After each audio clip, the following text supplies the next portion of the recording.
Hi everyone and welcome back to Miranda's laboratory. Today we're going to be exploring acids, bases, and the pH scale. Scientists use the pH scale to tell us if something is an acid or a base.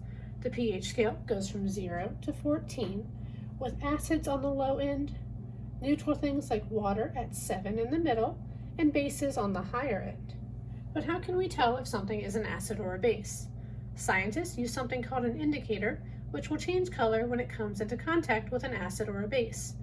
Today, we're going to make our own indicator.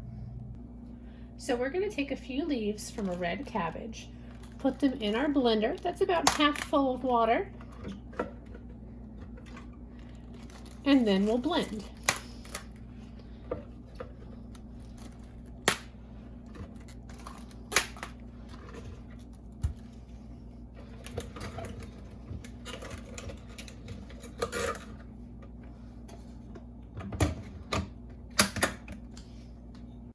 Now that the cabbage juice is blended, we'll pour it through a strainer to remove any chunks. The liquid is the pH indicator that we want for our experiment.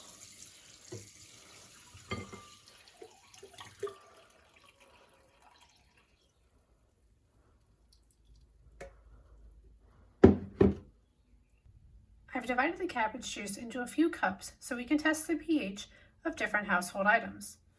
When we add water, you'll see there's no real change in color, it just stays purple. That's because water has a pH of 7, which is neutral. Now let's try vinegar.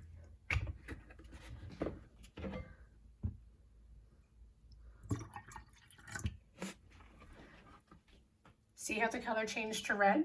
The cabbage juice indicator turns red when it comes into contact with an acid. And now let's try some baking soda in our last cup and see how the color changes. It's a little bit harder to see, but that one changed to a bluish green color. So when our indicator turns green, that means we've come into contact with a base. You can make your own cabbage juice indicator at home with the help of an adult. Then you can test the pH of all kinds of things around your house. Happy experimenting! See you next time!